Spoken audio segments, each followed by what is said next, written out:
اپنے نفس اور خواہش کے دباؤ سے کسی پر اعتراض نہ کر، بلکہ جیسا ایمان کہے ویسا کر۔ اعتراض کرنے والا حقیقت میں ایمان ہی ہے، اور یقین ہی ان شبہات کو دور کرنے والا ہے۔ اللہ ہی مدد کرنے والا ہے، وہی مدد کرے گا، اور وہی فخر کرنے والا ہے۔ ارشاد باری ہے، ان ینصرکم اللہ فلا غالب لکم، اللہ اگر تمہاری مدد کرے گا تو کوئی تم پر غالب نہ ہوگا۔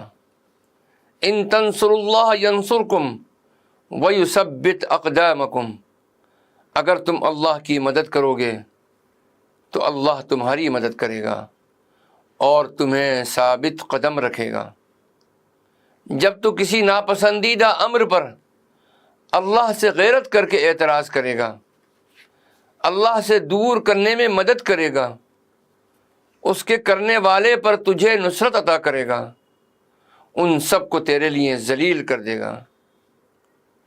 اور تو اگر نفس و خواہش اور شیطان اور اپنی عادت کے ورغلانے سے اعتراض کرے گا تو اللہ تجھے رسوا کرے گا، اس کے اہل پر تیری مدد نہ کرے گا، اسے دور کرنے پر تجھے قدرت نہ ہوگی۔ حقیقت میں ایمان ہی اعتراض کرنے والا ہو سکتا ہے۔ ہر وہ معترض جس کے اعتراض کی بنیاد ایمان پر نہ ہو وہ معترض ہی نہیں۔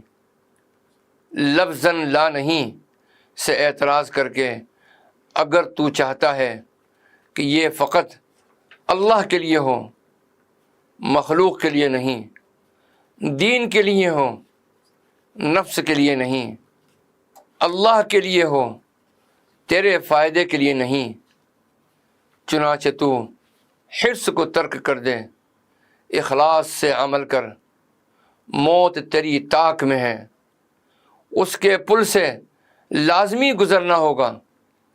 جس حرص نے تجھے رسوا کیا ہے اسے چھوڑ دے، جو تیرے نصیب کا لکھا ہے تجھے ضرور ملے گا، اور جو غیر کے نصیب کا ہے وہ ہرگز نہ ملے گا۔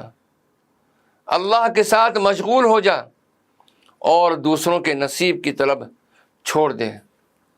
اللہ تعالیٰ نے اپنے رسول مکرم صلی اللہ تعالیٰ علیہ وسلم سے ارشاد فرمایا، اعوذ باللہ من الشیطان الرجیم، بسم اللہ الرحمن الرحیم، وَلَا تَمُدَّنَّ عَيْنَيْكَ إِلَىٰ مَا مَتَّعْنَا بِهِ أَزْوَاجًا مِّنْهُمْ زَهْرَةَ الْحَيَاةِ الدُّنْيَا لِنَفْتِنَهُمْ فِيهِ۔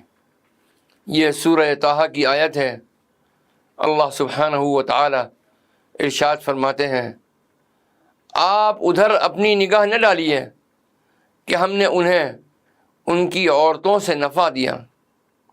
دنیا کی زندگی کی زینت محض ان کی آزمائش کے لیے ہیں۔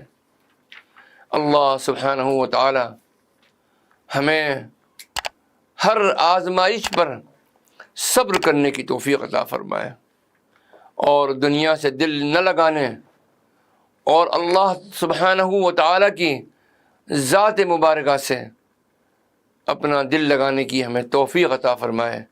آمین ثم آمین یا رب العالمین۔